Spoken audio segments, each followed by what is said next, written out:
Welcome to oasis biology. NEET sessions मध्ये जो आजचा आपला टॉपिक असेल तो असेल 3 डोमेन्स ऑफ लाईफ. या टॉपिक मध्ये कार्ल वूज या सायंटिस्टने हे क्लासिफिकेशन दिलेलं आहे. त्यात त्याने सांगितलेलं आहे की every living organism has a common ancestor.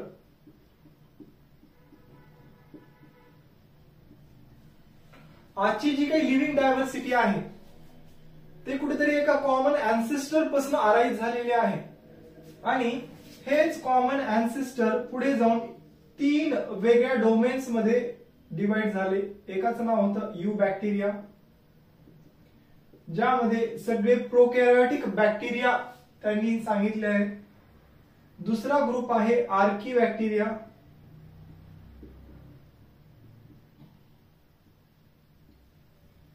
आणि तिसरा ग्रुप असेल यूकॅरिया.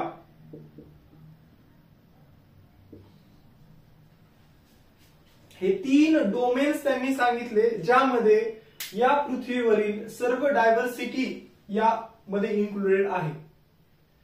ज्यात जो सगळ्यात पहिला ग्रुप त्यांनी सांगितला, पहिला डोमेन त्यांनी सांगितला तो होता यू बॅक्टेरिया. यू बॅक्टेरिया म्हणजे नॉर्मल ऍटमॉस्फेरिक कंडिशन्स मध्ये, म्हणजे यू बॅक्टेरिया हे युबिक्विटस आहेत. They are present everywhere in the surrounding environment. कसल्याही एन्व्हायरमेंट मध्ये ते आहे, ते वॉटर मध्ये आहे, ते लँड वरती आहे, ते एअर मध्ये आहेत. ते यू बॅक्टेरिया एक डोमेन झाला. दुसरा डोमेन असेल आर्की बॅक्टेरिया.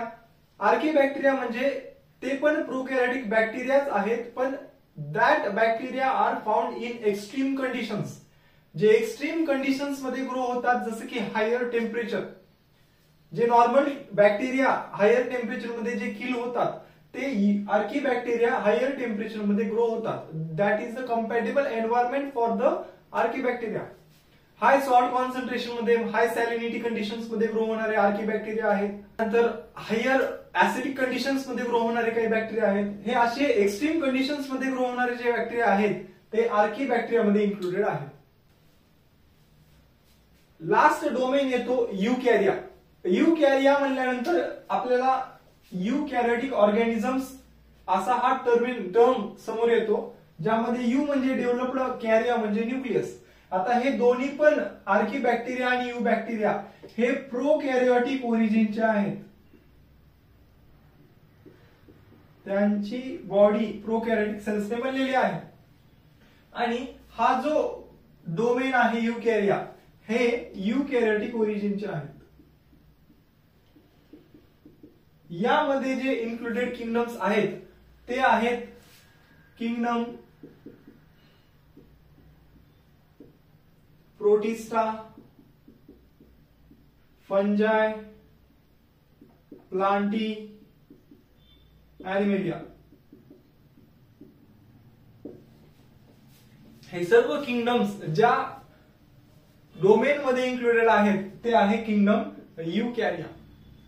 आता यामध्ये जर बघितलं तर आपल्याला समजत आहे की सर्व लिव्हिंग डायव्हर्सिटी या 3 डोमेन्स मध्ये इन्क्लुडेड आहे. जसं की किंगडम मोनेरा, ज्यामध्ये सगळे बॅक्टेरिया असतात, त्यात 2 ग्रुप्स पडतात, दॅट इज यू बॅक्टेरिया आणि आर्की बॅक्टेरिया. आणि उरलेले जे काही युकॅरियोटिक ओरिजिनचे किंगडम्स आहेत, जसं की kingdom protista, fungi, plantae, animalia, हे सगळे कशात इन्क्लुडेड आहेत? In the domain eukarya. म्हणजेच हे जे डोमेन आहे हे किंगडम पेक्षा मोठी कॅटेगरी आहे, मोठी टॅक्झॉनॉमिक हायरार्की आहे. आता हे जे डिफरन्सिएशन केलेलं आहे ते कशाच्या बेसिसवर केलेलं आहे हे खूप इम्पॉर्टंट आहे. म्हणजे आपल्याला जर या 3 डोमेन्स ऑफ लाईफ वरती काही क्वेश्चन पडणार असेल तर त्यामध्ये इन्क्लुडेड असलं पाहिजे की हे जे डायव्हर्सिफिकेशन यांनी केलेलं आहे, कार्ल वूजने जे डायव्हर्सिफिकेशन या 3 डोमेन्स मध्ये केलेलं आहे ते कशाच्या बेसिसवर केलेलं आहे, तर हे केलेलं आहे RNA. जे काही RNA, रायबोसोमल RNA, या 3 प्रकारच्या डोमेन्स मध्ये सापडला तो युनिक होता. म्हणजे यू बॅक्टेरिया, जे काही बॅक्टेरिया यू बॅक्टेरिया डोमेन मध्ये इन्क्लुडेड होते त्या सर्व बॅक्टेरिया मधला जो RNA आहे तो सिमिलर सापडला. बट जेव्हा आपण आर्की बॅक्टेरिया मधले जेवढे काही बॅक्टेरिया स्टडी केले त्यामध्ये सापडणारे जे बॅक्टेरिया आहेत त्यातला जो RNA होता तो याच डोमेनसाठी स्पेसिफिक सिमिलर होता. तो या यू बॅक्टेरियाच्या RNA सोबत मॅच करत नव्हता. That is unique for the specific archaebacteria. आणि सेम टाईप जेव्हा आपण युकॅरियोटिक ओरिजिनचे जेवढे काही किंगडम्स आहेत त्यांना स्टडी केलं तर त्यांच्यामध्ये सापडलेला RNA या युकॅरिया ग्रुपसाठी स्पेसिफाईड होता. त्यामुळं RNAच्या बेसिसवरती कार्ल वूजने 3 डोमेन्स क्लासिफिकेशन दिले. त्यामध्ये यू बॅक्टेरिया, आर्कीबॅक्टेरिया आणि युकॅरिया आपल्याला दिसतात. तर 3 डोमेन्स ऑफ लाईफ ही कन्सेप्ट कार्ल वूजने अशा पद्धतीने सांगितलेली आहे. नेक्स्ट पार्ट असेल आपल्या स्टडीचा किमोटॅक्झॉनॉमी. किमोटॅक्झॉनॉमी हे सिस्टमॅटिक्स मधली एक टर्मिनॉलॉजी आहे ज्यामध्ये काही सायंटिस्टने काही ग्रुप्सला डिफरन्शिएट केलं, क्लासिफाय केलं on the basis of the chemical composition of that specific cells of that organisms. त्या ऑर्गॅनिझम्स मध्ये जे सेल्स सापडतात त्यामध्ये काही स्पेसिफाईड केमिकल्स सापडतात. जसं की आपण किमोटॅक्झॉनॉमी त्यामध्ये सेल वॉल कंपोजिशन स्टडी करतो. सेल वॉल कंपोजिशन जेव्हा आपण स्टडी करतो तेव्हा आपल्याला समजतं की प्लांट सेल असेल त्याची सेल वॉल ही सेल्युलोजने बनलेली असते.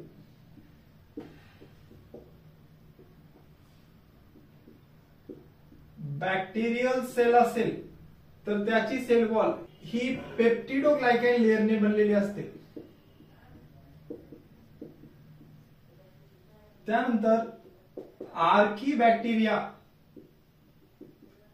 याची सेल वॉल जी आहे ती पेप्टिडोग्लायकॅनने बनत नाही, म्हणजे त्यामध्ये पेप्टिडोग्लायकॅन ऍब्सेंट असतो.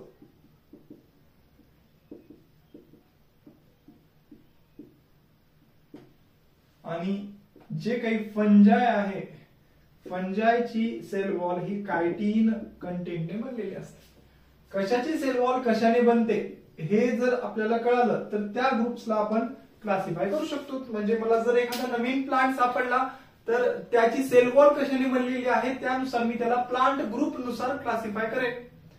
म्हणजे या वेगवेगळ्या डोमेन्सला क्लासिफाय करण्यासाठी मला त्यांच्या सेल वॉल कंपोजिशनची स्टडी करावी लागेल. या कन्सेप्टला किमोटॅक्झॉनॉमी असे म्हणतात. तर जाऊयात आपल्या नेक्स्ट पार्ट कडे. पार्ट असेल आपला न्यूमरिकल टॅक्झॉनॉमी. न्यूमरिकल टॅक्झॉनॉमी या टर्म पासूनच आपल्याला समजतं की यामध्ये काहीतरी न्यूमरिकल्स इन्क्लुडेड आहेत. म्हणजे आपण एखाद्या ऑर्गॅनिझमला क्लासिफाय करताना त्याच्या सिमिलॅरिटीज आणि डिससिमिलॅरिटीज स्टडी करतो. जेव्हा एखादा ऑर्गॅनिझम दुसऱ्या ऑर्गॅनिझम सोबत कम्पेअर केला जातो त्या दोघांमध्ये कंपॅरिझन होतं. कंपॅरिझन नंतर त्यात काही सिमिलॅरिटीज निघतील, काही डिफरन्सेस निघतील किंवा काही डिससिमिलॅरिटीज निघतील. मग नंबर ऑफ सिमिलॅरिटीज जर मोर असतील, जास्त सिमिलॅरिटीज जर दिसत असतील ऍज कम्पेअर टू द डिससिमिलॅरिटीज, तर आपण म्हणतो की त्या दोन ऑर्गॅनिझम्स मध्ये, त्या दोन स्पेसिस मध्ये काहीतरी रिलेशन आहे. इव्होल्युशनरी रिलेशन असू शकतं. तर सिमिलॅरिटीज जर आपल्याला सिमिलर दिसले, म्हणजे सिमिलॅरिटीज जास्त प्रमाणात जर दिसले, नंबर ऑफ सिमिलॅरिटीज जास्त दिसल्या, तर आपण काय म्हणूया की ते दोन ऑर्गॅनिझम्स रिलेटेड आहेत.